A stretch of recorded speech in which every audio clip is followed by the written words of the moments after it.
All right. Hello, everyone, and thank you for joining today's national meeting session. My name is Jessica Dockstader, and I'm an analyst and the BWC TTA Outreach Coordinator with CNA's Body-Worn Camera Training and Technical Assistance Program. As a reminder, points of views or opinions expressed herein do not necessarily represent the official position or policies of the U.S. Department of Justice. Now I'd like to hand it over to our moderator, Captain Dan Zender. Thank you, Jessica, and thank you everyone for attending this afternoon's session on body camera policy monitoring and auditing body camera usage. My name is Dan Zender. I'm a retired police captain from the Las Vegas Metropolitan Police Department. One of my assignments there was as the body camera program manager during our initial deployment of the camera systems. I have been a member of the Training and Technical Assistance team since 2015, worked with agencies as large as Chicago and as small as Gustine, California, of I guess about 12 people. So I've seen a lot of, experienced a lot of the challenges that agencies have in this area that we're going to be talking about today. I'd like to take a second to have each member of the panel introduce themselves. I'll start with Deputy Commissioner Danny Murphy. Thanks, Dan. A pleasure to be here with everyone today. My name is Danny Murphy. I'm the Deputy Commissioner over the Compliance Bureau for the Baltimore Police Department. I've been here for a little over a year now. I oversee the implementation of our consent decree, policy, training, technology, accountability, audits, and equity. Previous to this role, I was the Deputy Superintendent for the Compliance Bureau at the New Orleans Police Department that had a similar consent decree as Baltimore. I worked in New Orleans for 5 years, and in both the reforms in New Orleans and in Baltimore, body-worn cameras have been absolutely essential. And you'll hear more about that today, how we work to make sure that we're using them consistent with policy and how we use these incredible tools to help transform performance and build trust with the community. So a pleasure to be here with all of you today. Thank you, Danny. And next, Deputy Chief Albert Handy. Good afternoon. Thanks, Dan. Al Handy. I'm a Deputy Chief, Camden County Metro Police Department in Camden, New Jersey. We started our program in 2015, our body-worn camera program, and I was instrumental in that, spearheaded that process along with a lot of the command staff here and a lot of other partners to get our program up and running. So pleasure to be a part of the talk today. And finally, Captain Jeff Spees. Good afternoon. Captain Jeff Spees with St. Anthony Police Department in Minnesota. We're a smaller agency of 20 police officers. I've been here for 22 years as a police officer. We're located as a first-ring suburb of Minneapolis and St. Paul. We began our body-worn camera program in 2018, and I had the pleasure of overseeing that project and continuing to do so. I attended this same conference 2 years ago, and I found it to be very informative and very helpful. And one of the things that I think has been a very important aspect of our program is the compliance checks and having the ability to monitor how well we're doing and be able to report those to our community as well. So I'm happy to be here and looking forward to the session. Thanks, Jeff. So I think you can see by our panelist backgrounds that we're represented by large agencies, mid-sized agencies, and small agencies, and we felt that that was important when we put this panel together to get that perspective of all size, all agencies in the spectrum that are attending the conference. So this topic of compliance and auditing is emerging as one of the most critical topics surrounding body camera programs, and so we hope that you will find this panel discussion enlightening and informative, and something that will help stimulate discussion inside your agencies as to the critical need of doing body camera compliance and auditing processes. So I will be moderating the discussion this afternoon, and as Jessica mentioned, we encourage you to submit questions throughout the session. We're going to try to leave plenty of time at the end to answer as many of those as possible. But Before we start, I'd like to frame the discussion by trying to clarify a little bit what we mean by compliance and auditing. The Training and Technical Assistance team has seen a wide range of definitions for these processes outlined in body camera policies around the country. So this idea of taking a look at body camera video data to ensure proper activation, review of content of footage, and immediate and administrative procedures to ensure these policy tasks were complete and directed, we see a lot of variation in those terms. There really isn't anything universally defined across the country for, and we see a lot of things in a lot of these tasks called, term compliance monitoring, compliance reviews, just plain monitoring, performance monitoring, policy compliance reviews, audits, and they all seem to be used used interchangeably. And we could probably spend a couple of hours attempting to come up with a standardized definition, but the panel felt it was more important that we focused on the processes because those are certainly more important than trying to define anything. So for the sake of managing our limited time to the discussion of the processes, the panel is going to use the following, I'll call them temporary definitions. You may use something similar to it in your agency. Again, the terms are not really as important as the processes. So we're going to use the term policy compliance to refer to that task of ensuring that the body camera is being used in accordance with your policy. In other words, is the camera being activated when it should, deactivated as it should, labeled properly, those sorts of tasks. We're going to use the term compliance monitoring to refer to the task of reviewing the content inside the video to ensure compliance with policy, training, the law in the state that you operate in, your department values, and things like that.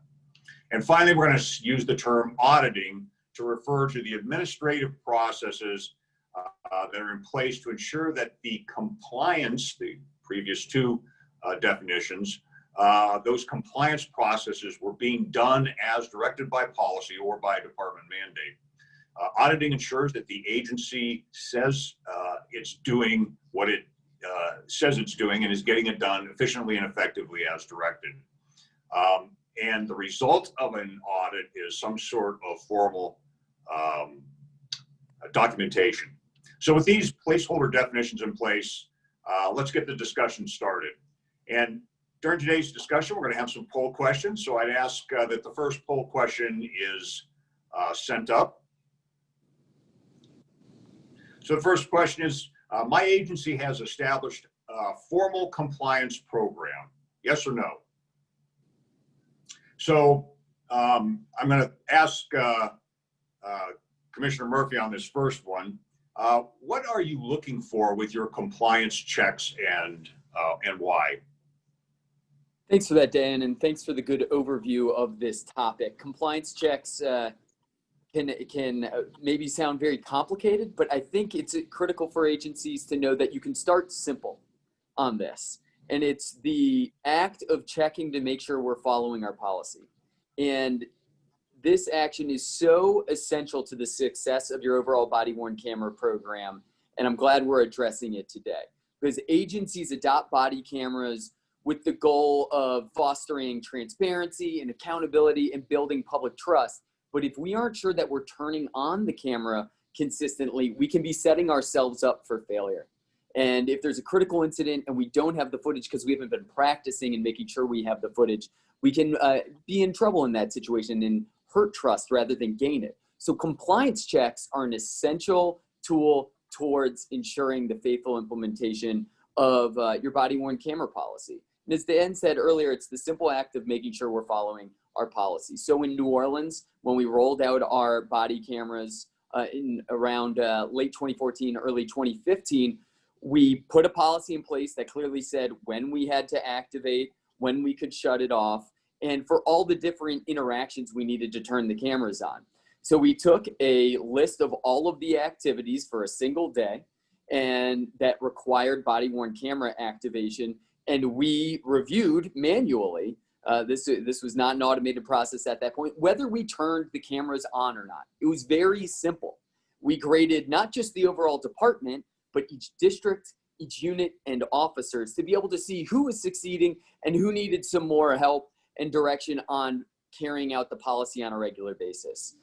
Not surprisingly, the compliance rates were not as high as we wanted right off the bat. The simple act of looking at this and doing it regularly can make sure we get to high compliance levels. What we found in New Orleans was after doing this on a monthly basis and putting the compliance checks in a digestible one-page scorecard, grading the district, grading the department, grading the various units into CompStat, and making it meaningful and expecting improvements on body-worn camera compliance over time, we were able to get to over 97% compliance, often 99% compliance, where our officers were routinely turning their cameras on. And we were able to sustain that through this routine checking of compliance. From there, we became more mature in our look at body-worn camera compliance checks, making sure that we had the cameras on, not just activating them, but they were on for the entirety of the interaction. And then we would grade our performance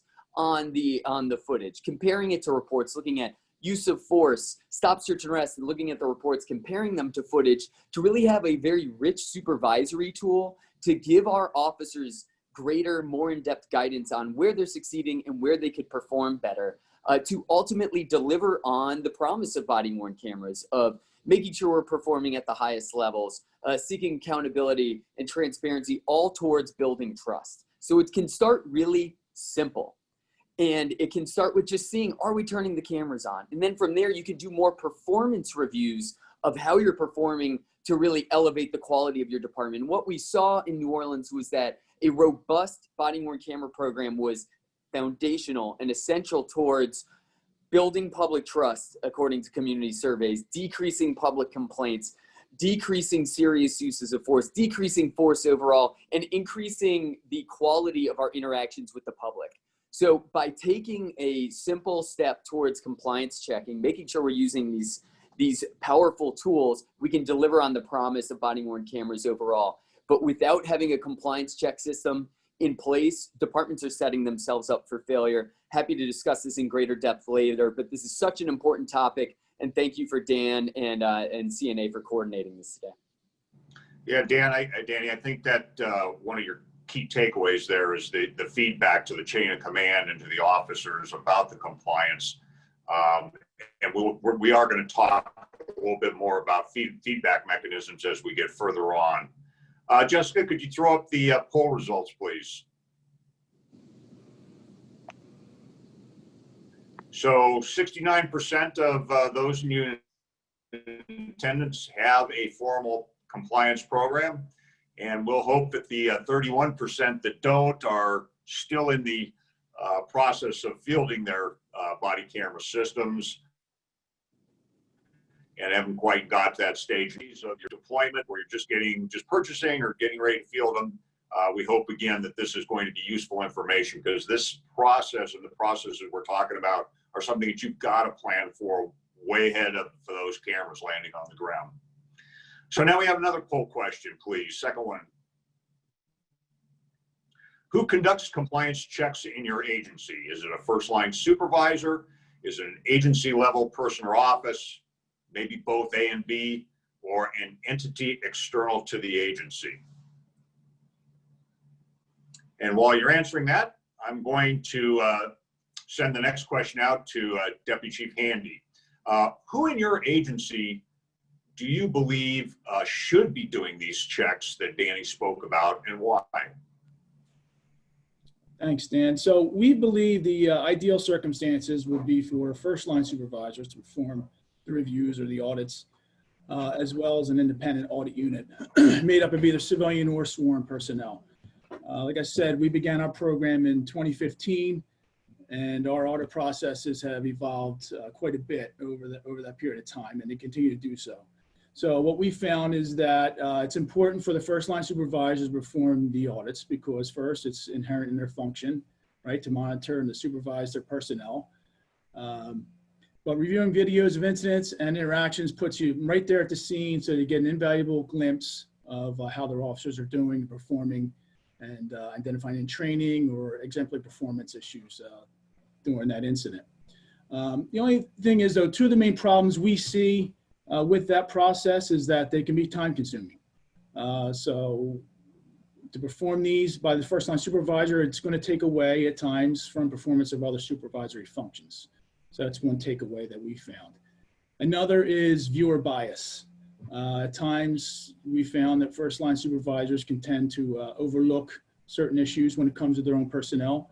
We found it at times they think they're helping them by not gigging them for certain small infractions, but really they end up hurting them in the long run. So that's just something to be aware of. An independent audit unit works well. The personnel are dedicated solely for that purpose. Other work responsibilities and priorities really don't kind of out-prioritize the performance of the audit. But it also has the benefit of providing a neutral and unbiased assessment of performance when they're watching different videos. So we have utilized both, where our first line supervisors would perform audits and then of their personnel and then provide an audit report, which would go to our audit unit. And then in addition, our audit unit, in addition to their other audit processes that they would do, would audit the supervisor's audit. And that was done to make sure that things weren't missed and that supervisors were carrying out that function and meeting that responsibility as we expected them to. So once we see in our program compliance to get to an appropriate level where we felt comfortable, we scale back on the supervisor's role in the audit and allow them to focus on other supervisory responsibilities. So like I said, it's a fluid process that constantly changes for us. But we are always adding new elements, taking things away and adjusting. One of the things, we're always constantly changing what we're looking for or what we want to focus on. One example would be with COVID, obviously. There was a lot of safety protocols and things we put in place as far as wearing PPE and things like that. So a big emphasis and focus of our audits changed to focus in on that and make sure that our officers were wearing PPE and social distancing and following the safety measures that we had in place. So just adding that into our audit processes allows us to get our officers quickly on board with those safety measures. Great, thanks, Chief. Can we see the results of the poll? So it looks like 34% of you have first line supervisors. Some of you have agency. It's gratifying to see that 50% of you have both A or B, and nobody currently has an external entity. The reason I said it was gratifying to see that 50% having a mix is I think Chief Handy made it clear this is not something that the agency could just abdicate to the first line supervisors, because first line supervisors obviously are looking at things from their perspective and not necessarily at the agency level. And so I think it's important that you have this mix and those roles are clearly defined between first line supervision, compliance reviews, and that being done by the agency. And I also thought it was very insightful to talk about that in Camden, you're always developing, these processes are always changing. And as you get further into your employment, you're going to be adjusting these processes as you go along. I think that's critical and a good point. Thank you, Chief. So the next question is for Captain Spees. What tools, technology, or otherwise do you use to help in conducting these compliance checks? Yeah, so I guess echoing what Danny had said earlier, it doesn't have to be complicated. And then again, on a department the size of ours, it's easy to see things a little sooner when there are problems or patterns that we want to correct. But what we do is we have our first line supervisors doing compliance checks of the officers on their shift. And I do compliance checks of all of the street supervisors, detectives, and other office personnel that are assigned cameras. But what we do is go into our records management system and run a query of every call an officer went on during a particular month, and randomly choose 2 videos or 2 calls that would have required a body-worn camera to be activated. And then that supervisor would go into our server where we store our body-worn camera videos and run a check to ensure that that video is there. And then we also require the supervisor to watch that video in its entirety. And what we're looking for during that is to ensure that the camera, audio, and video is working properly, that the camera was activated when it should have been, and shut off when it should have been. Also, we have room in our policy for certain types of calls where an officer can mute the camera. We have requirements for that as well, either that it's noted in their report or noted on the camera audio itself why we're muting. We also are looking for professionalism when we are reviewing the video, and we're also looking for opportunities to recognize great conduct by our officers, and also for any training issues and things like that. We also are looking for that our officers have classified video as they're required to do. That classification is very important because it determines how long a video is retained. And by statute, we're required to keep certain videos for certain periods of time and other ones not as long. Also, officers have to put in a case number in the server. And we thought it was important to do that so that it's easy to, on a call, to pull up every video that was related to that call. All of this compliance check is documented on a supervisor review form that's forwarded to me. And then I record that onto a performance log that encapsulates all the videos that were viewed that month, the percentage that were within compliance, and that's forwarded onto the chief at the end of the month. So the other thing we do is, I think I mentioned this previously too, is we review 2 per officer. If there is a video or an officer that was out of compliance, then we watch an additional 2 videos for that officer that month. And the reason we do that is just to ensure that there's not a pattern of issues with that. If there needs to be retraining or something else that needs to be handled. But we've been very successful as far as officers complying. I think by the time we finally got our camera system or our program up and running, we had officers that didn't want to go out without them. So it's been an easy transition for us. I guess the largest issue we've had is with just adapting to the technology. But again, it doesn't have to be a really robust system, but we have to be thorough, and we have to be complete, and it's got to be reportable. Yeah, it's interesting the way you described small agency focus on how you do your process, very much the way we did in the early days in Las Vegas, where we didn't have all the technology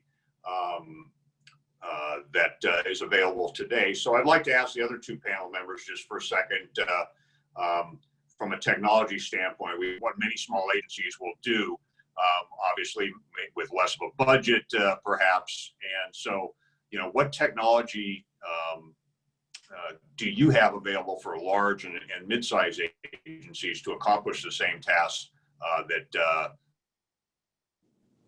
Jeff is kind of doing, kind of a manual process? Yeah, thanks for that, Dan. One of the technological capacities that we brought on board that has been helpful is add to the body-worn camera storage site auto tagging to help enhance the ease and the percentage of time that we are accurately tagging these videos, which can then allow us to cross it with CAD to get a pretty quick sense of compliance percentages in general. However, on some of the ones where there may not be video, there's always some investigation that has to be done as to whether it in fact needed a video. So I've long been interested in trying to fully automate this in some way, but I think there's always some kind of investigative work that may be required on some level or some margin of error within that. But technology and auto tagging and comparisons against CAD can be a helpful tool to monitor this on an ongoing basis without too much of a manual workload. Chief? Yeah, I mean, we have smartphones that we give to all our officers in addition to their body-worn camera, so that helps in the field with tagging and labeling videos right there in the field. So we we don't have to do it at the end of the shift, and they don't have to come in off the street for any of the purposes or do it in their car. It's a pretty quick, simple process through the app. But outside of that, as far as other tools that we use for helping with our checks, it's a lot of different tracking spreadsheets and forms and a series of different tools that we developed as far as reporting mechanisms and summaries and things of that nature. System-wise, we use evidence.com and our CAD RMS system, kind of check them against each other to help correlate any issues there as far as that's concerned, and help investigate further, as Dan said. We looked at CAD integration and things like that, but we decided not to go in that direction. But that's pretty much what we rely upon. Yeah, one thing we find with CAD integration was it was not always 100%. So in New Orleans, we frequently found officers were proactively tagging it anyway, but it served as a helpful backstop as well. One thing on technology to think about when conducting these audits is you're going to want to be able to look at historical data, how officers or units are performing over time to see if there are any trends.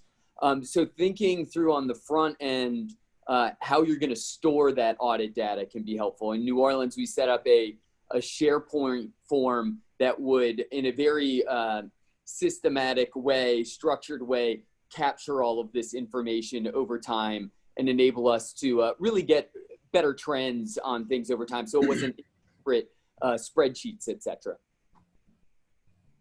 To remind the audience, what we've been focusing on here in these first couple of questions has been this issue of policy compliance, those things that will end up getting you on the national news or on the front page of your local newspaper or national newspaper if there's a failure. Things like, are our officers turning on the cameras when they're supposed to, deactivating them when they are supposed to, following the policies and procedures, that sort of thing. I'd like to kind of shift gears a little bit now and talk about the compliance monitoring, and that was what we defined as, this is not simply are they using the camera in accordance with your policy, but what's happening inside those videos, monitoring the myriad of agency policies that you have in place, things like your department values and the standards and what police chiefs expect their officers to be on a daily basis, and so those, now we start to shift gear to not so much the when cameras are activated and that sort of thing, but the content inside the video. And so I'll ask this question of Al, what types of processes or systems you use to look at that video and report what's found up through the agency? How does a first line supervisor who is doing this compliance monitoring of maybe application of training and policy or law in your agency, how do they, if they find something, how do they get that up to the usable level and the action level, I guess, if you will, in your agency? So thanks, Dan. So we have a series of audit forms and summary reports, like I just mentioned, that we developed and they're utilized and prepared by the auditors during their audits. We also have some summary reports that our supervisor and command staff do to further that up the chain of command, to kind of narrow down the focus, just extract what the bosses really want to look at. But when it comes to our civilian auditing team, civilian employees, the lieutenant of that unit, he really has to put a second set of eyes and reviews any deficiencies that they note, just to verify that they are deficiencies. They are civilians. So you want to make sure that we have a second set of eyes to that before it goes out anywhere for further action. But from there, the lieutenant will prepare a summary report that goes up to our captain and for further review. Now, deficiencies of a minor nature, things such as uniform deficiencies or first-time minor infractions, they're referred to the operations commander to initiate corrective action on those. That's often in the form of training or performance notices, depending on the circumstances for that. But more serious disciplinary issues, things like demeanor or improper search or repeat violations, things of that nature, they're forwarded to professional standards division or internal affairs division. And from there, they'll perform an investigation, further into that matter, that situation, or refer it to a command level investigation back to the operations command. So for that process, we use a program called Blue Team. It's just a system that we use to kind of communicate and upload information into that portal. And then, training issues that are identified during these reviews, the different types of reviews or audits that we do, things like poor tactics or communication skills or failed to de-escalate a situation is a common one. They're referred to our training unit for a training session. And that almost always includes scenario-based training with a similar type of situation or scenario through our Virtua simulator. But what we find is that these processes, they really require a lot of close coordination between the body-worn camera unit, the operations commanders, the training unit, and our professional standards division. So it has to be a lot of communication, a lot of coordination on an almost daily basis. Like I mentioned earlier, I think your key, like your last point there about coordination, is absolutely vital for agencies that are just now deploying cameras. These are discussions that you should be having now on, things like, how do you report, what mechanism do you do inside your agency to report this, what's seen by first line supervisors or anybody in the agency to get it to the appropriate place. I know it sounds easy, and for Jeff, it might be easy in a small agency to get that word around pretty quickly, but for mid-size or large agencies, it just doesn't turn on a dime like that. And with that in mind, Jeff, I'll just ask you kind of the same question.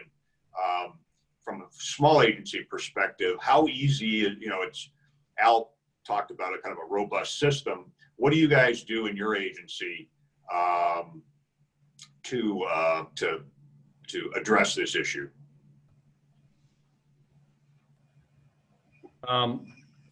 Well, I guess it's as far as not complying with policy. Is that what you're saying? No, just how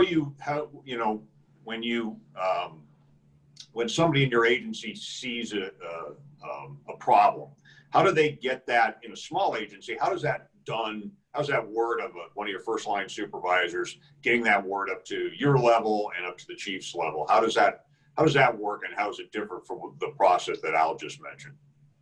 Yeah, I guess it's a pretty simple process for us because, again, the size of the department. But all of our supervisor forms that they complete are forwarded to me, and I review each one of those. And really, we haven't run into an issue in the last. We've had them almost 2 years now. Officers need retraining as a result of what we viewed on video. We've had maybe an instance or two where an officer hasn't activated the camera when they should have, and we take it very seriously. I know when on smaller departments, a lot of times people tend to handle things informally. We haven't taken that stance with our body-worn cameras. We want to make sure that when we're out of compliance, that everything is documented, whether or not it was human error or it was another element that came into play that's documented and the officer is spoken to about it.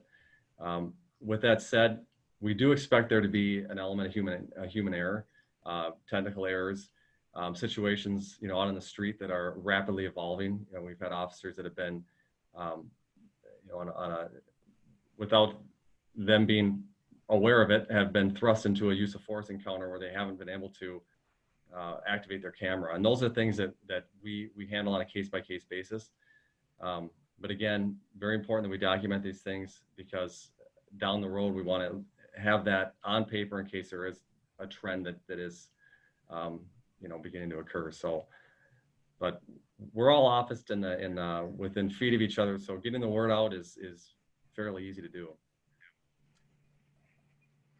And Danny, I'll throw this over. As a large agency, I obviously it's going to be more complex for you.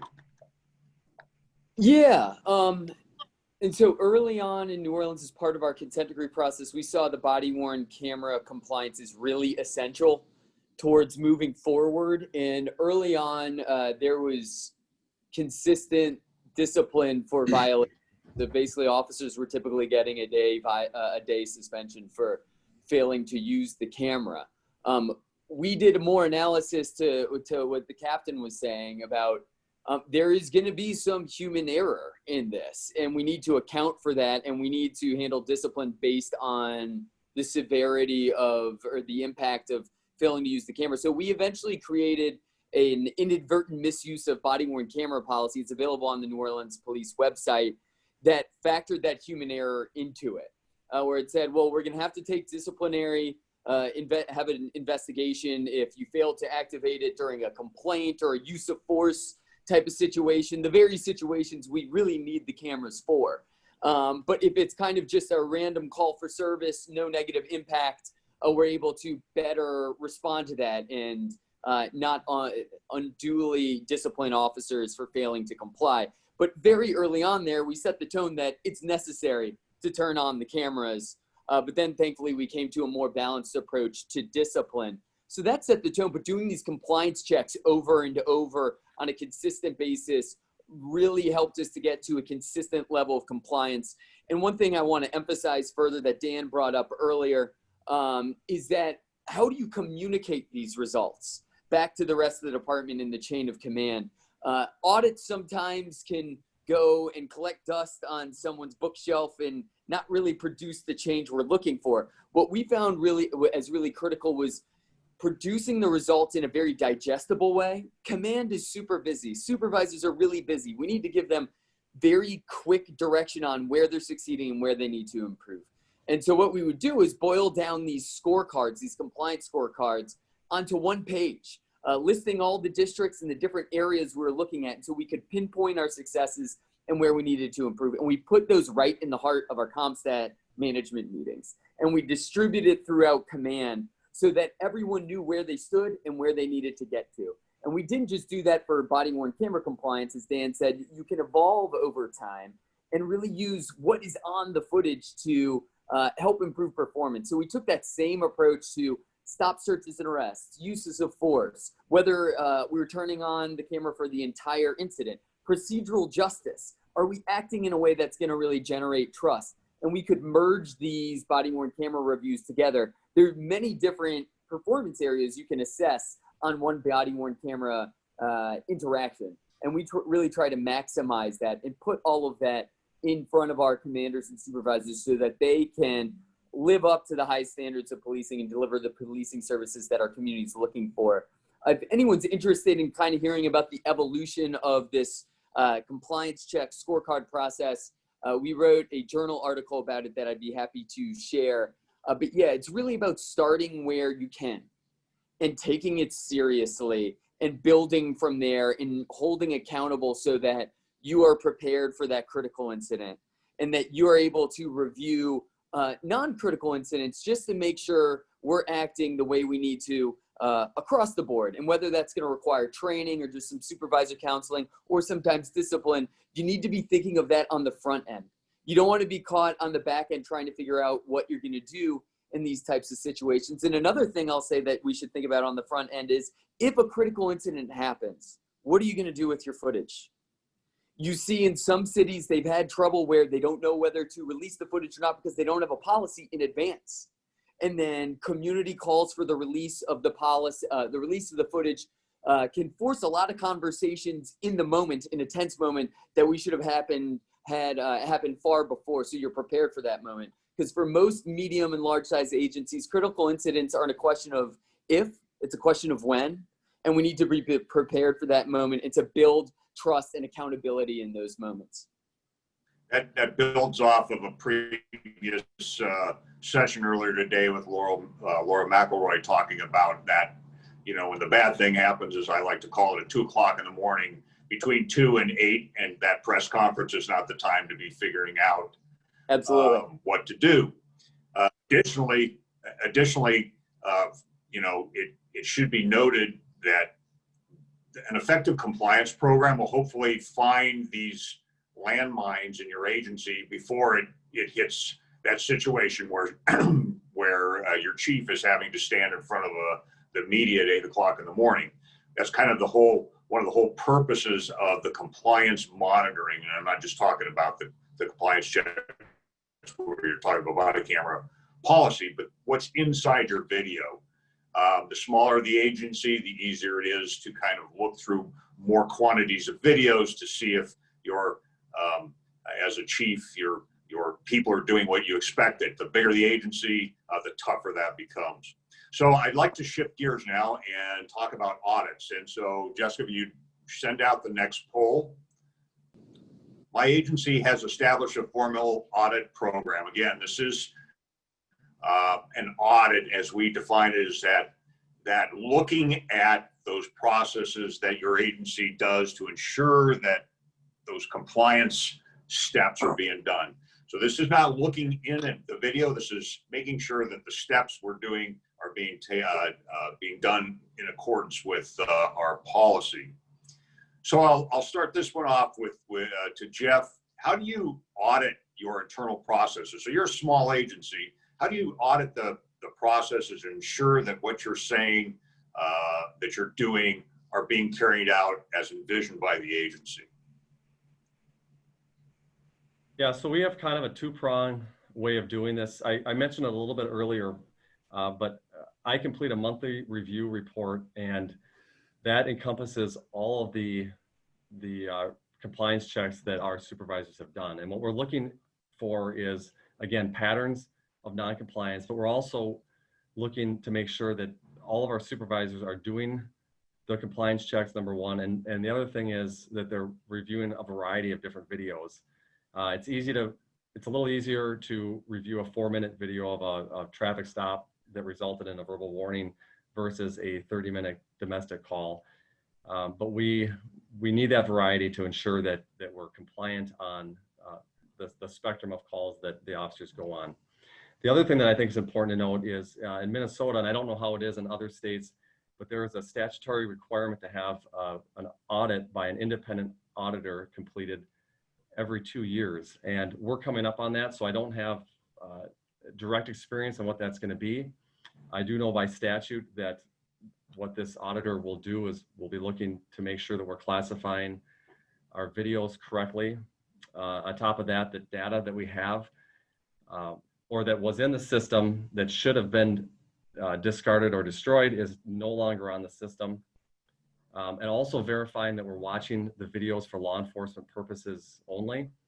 And that was somewhat of a challenge for us to document because we use Panasonic Arbitrator, and we store all of our data on our own server.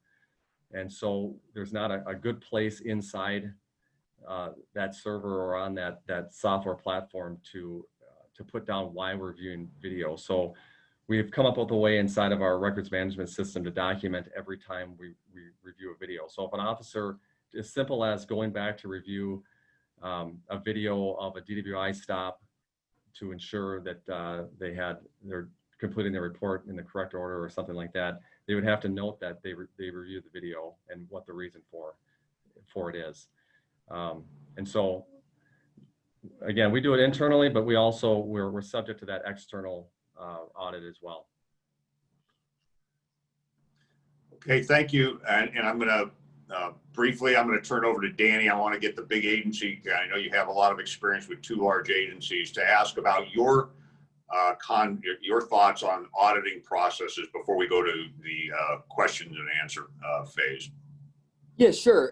So, I mean, our policies spell out supervisory responsibilities to be reviewing footage for use of force and a variety of other situations, as well as random body-worn camera reviews. But we definitely have a centralized department level audit unit that is looking at a tremendous amount of body-worn camera footage. And with the consent decrees I've worked on in both New Orleans and Baltimore, the burden of proof to succeed on the consent decree is on the department. It's not enough to just have policy and training. We have to prove in a court that we are implementing that policy and training regularly and improving our services to the public. So conducting regular audits of not just are we turning the camera on, but what is on the camera. And the consent decrees spell out wide-ranging audit mandates, basically, for us. Of anything that's in there, we've got to prove we're doing it. Whether it's use of force, are we de-escalating? Are we reporting appropriately? Are we using the appropriate force? Stop searches and arrests. Are we acting in a constitutional manner? Does our report match up with the footage we're getting from the body-worn camera? Behavioral health crisis intervention. Are we using good techniques in those situations? Community policing, procedural justice. When we're looking at the footage, are we acting in a way that generates trust? So there's so many areas of the consent decree that we're required to prove, and the body-worn camera is an essential tool towards doing that. And really, I mean, these body cameras and the footage allow such an incredible opportunity for agencies to coach their officers and try to help them succeed to the policies that we're putting in place. Because often officers are getting training, maybe they get it 1 or 2 weeks a year or throughout the year on a sporadic basis. But the camera and having the footage and having these performance feedback mechanisms that aren't just for the department, but are precise based on officers, units, districts, and they're frequent. So it's not like you hear once a year whether you're doing well on use of force. We're discussing this on an ongoing basis to give our officers and supervisors the feedback they need to live up to the policies on a regular basis. So yeah, I mean, the body-worn camera footage has been so essential to our reform processes. And I really encourage agencies to use that wealth of information that is on there about how we're performing and communicate results back in a structured way that can drive performance improvements, putting it in the heart of your management meetings, and really doing it on a frequent basis to provide continuous coaching to get where we all want to get. Thank you. And did we throw up the poll results for that last one? I don't remember if we did or not.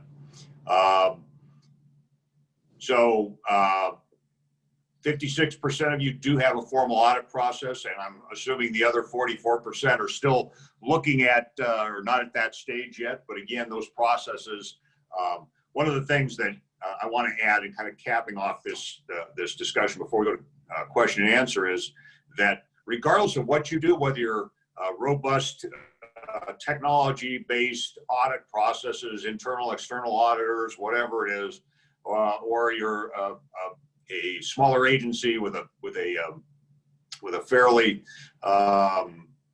small but efficient operation, any documentation is critical. That these audits are documented and that they're retained for the agency, because they will come back. These will come back if you have that bad thing that happens. And as I think Danny mentioned, it's not a matter of if, it's a matter of when. And having supporting documentation for your process of both compliance and audits is absolutely critical.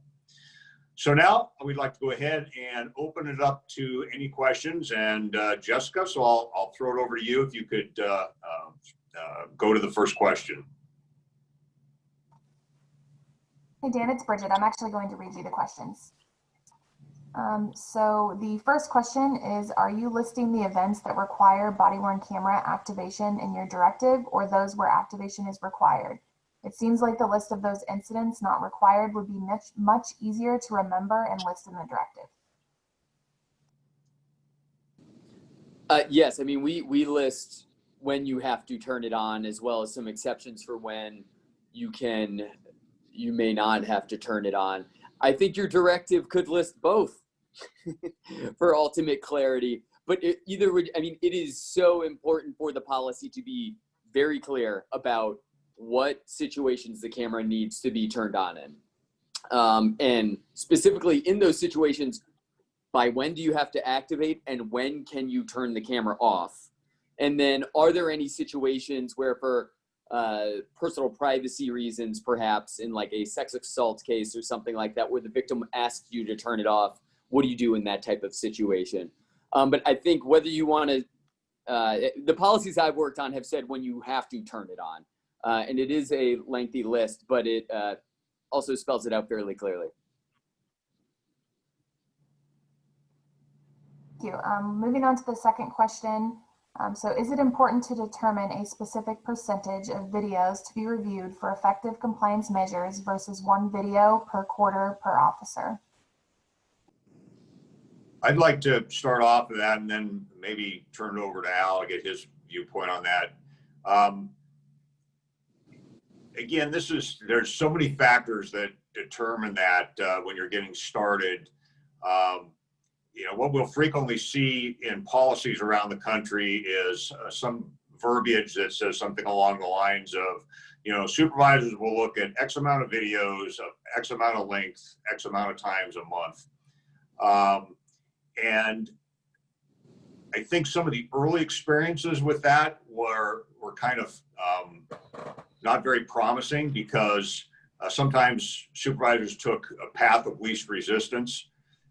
And so I think the agency needs to be very careful of just putting blanket language like that out and saying, just look at these X amount of videos. I think the message to supervisors, along with a structured process like that, is that this is a supervisory tool, just like a sergeant would show up on a call to see how his officers were his or her officers would be performing. And it should be handled accordingly. They should be given, yes, there's a minimum, but it should be ingrained in the supervision that this is something you may have to look at. So it's more than just kind of fit the minimum requirement in there. I don't think that, again, the short answer is that there is no, basic guideline that says do 5 videos or do 10 videos. The agency has to assess that. And I think as Al mentioned earlier, it's constantly evolving. Your processes are constantly changing. And so I'll turn it over to the chief. What do you think about that, Al? So yeah, like you said, we've evolved a great deal as far as how much we audit, and really who we audit, what we're looking for. It's all changed, and it continues to evolve. We capture about 5,000 videos a week, and we currently have been pretty much from the start. We audit 15% of that each week. So that also includes, though, 100% audit of certain officers. So if we have certain officers in our early warning system, for whatever reason, we audit 100% of their videos while they're going through that process of getting out of the early warning system protocols. And then, like I mentioned, we also audit the audit at different times, where we go through and check and kind of like a quality assurance check on the supervisors and make sure they're being done correctly. But all in all, it comes out to be about 5 to 10 videos per officer per week is what we put our eyes on. We do other reviews though as well. This isn't just a standard kind of like weekly look at body-worn camera videos. We do other reviews. We look at use of force incidents real time. Right after any use of force incident, our watch commander, our officers will report up to our watch commander, and as soon as practical after the incident, and they'll look at the body-worn camera video and review it for what's going on in those circumstances. And they have a kind of summary or report that they do and push out to the command staff, so that we can see at kind of real time the circumstances involving any use of force incident that we have. And it gets back to what you mentioned earlier as far as getting called on the 8 o'clock news. If 6 o'clock news, a reporter calls up and says, "Hey, we got this video. We want to know your comments on it before we run it in the next 15 minutes." So it's about kind of staying on top of those types of situations and not getting blindsided, and making sure that you're identifying any policy deviations or training issues that are kind of inherent in those types of situations, and you're catching them right off the bat and taking action on them almost immediately. But with those, with those types of reviews, sometimes it's no action. Everything was great, handled perfectly, and it's perhaps a recommendation for recognition for outstanding performance. But most times it's some type of referral for training as far as maybe communication techniques or de-escalation or some other tactics that they want to get some refresher training on. So other reviews we do, just real quick, any video that leaves our department for a discovery request or OPRA or Freedom of Information Act request, we put eyes on that start to finish. So we do reviews on those as well. So even though it's for a different purpose, it still fits into the category of identifying deficiencies and making sure there are policies and practices are being followed in the field. So, and it's kind of the same. I think a final, I think a final comment to that question is too, is as administrators, I think we all have to be sensitive to the fact that for many of us, it's been 20 years since you've been on the street as a supervisor, and we forget that a police sergeant or a first line supervisor's job has changed exponentially over that time. And the last thing we want to do is burden them with more things that keep them from doing their primary function, which is supervising those officers on a daily basis. And so again, it gets down to, how much do you do? That takes some analysis by the agency and some thoughtfulness on what that level, that fine balance between putting some responsibility on that first line supervisor to do those compliance reviews, and they're balancing that and the other things that they have to do. So we are just about out of time. If you did submit a question and we didn't get to it, we will respond get back to you with a response to that. I want to thank everybody for your attendance and participation in the session. As I said at the top of the hour, this is really an emergent issue for police agencies, and I'd like everybody to kind of walk away, and I think the panel members would agree that walk away with the belief that if you put effective compliance policy compliance processes, compliance monitoring, whatever you want to talk both of them or term both of those steps, and an audit process, I think we'd all agree that this is the first step of being a risk management, a very vital risk management tool for your agency, so that we're not chasing the bad things that we see on the video. We're looking at them ahead of time, and we're taking corrective action to mitigate or to eliminate those things that we see from happening again. And as one of the panel members said earlier, also those good things, reinforcing the good things and trying to minimize what we see in the video, those bad things from happening again. So again, thank you for your participation. I'd like to thank all the panel members for their very thoughtful insights on the topic of compliance and auditing. And we will, the TTA will continue to chip away at trying to kind of vector in on these terms and what these, what each one of these should be defined, and maybe provide some more guidance on that. We have done a couple of webinars. I've done a podcast. The TTA has done some other things. So I encourage you also to go to the website and look at some of the information there on this topic of compliance and auditing.